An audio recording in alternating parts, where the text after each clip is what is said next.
Last year, Rena and I had the privilege of being introduced to a truly amazing man named Juan. And we met him through Linda, who's the lady who works in the kitchen at Ministerio La Voz with Rena. She was telling us about this neighbor that she had that she thought we should meet. And we went over to Juan's house and to his workshop and got introduced to him and discovered that Juan has no arms.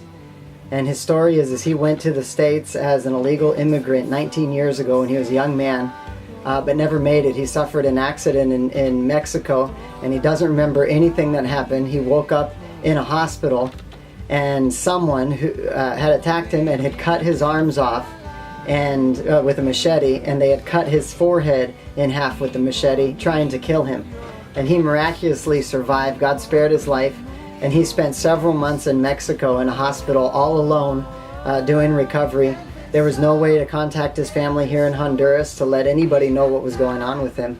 But after a few months, when he finally got better, they deported him back home, and he had to start a new life here.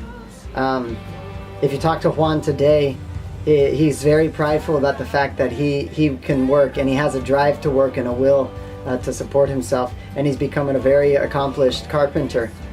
He has a workshop out back of his house where he makes tables, he makes benches, he makes chairs, he makes curtain hangers and all sorts of other things out of wood, and sells them in the local farmers market to provide for him and his family.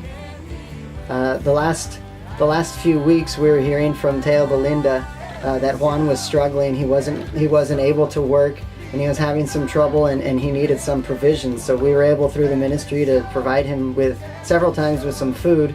But I wondered what was going on. Juan came to one of our services and told me that his problem were his tools. His tools were old and already secondhand, and they had broken down, and he had sent them out for repair, and the technicians told him that they couldn't repair them.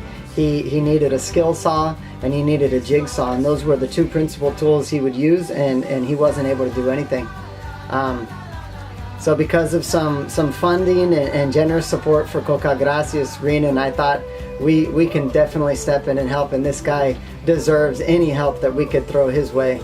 And so we had the privilege of going and purchasing for Juan a brand new skill saw and a brand new jigsaw, and gave it to him as a surprise this week. And I just wanted to share the video with you guys because this is truly an amazing man, an amazing testimony about persistence and resilience and faith and trust in God. And I'm sure that you will hear more about him, because as Cocal, Gracias, and just as people, we love Juan and we want to see him succeed. So thank you to all of you who support Cocal, Gracias, and you've made this possible. El deseo yo de trabajar siempre lo mantengo.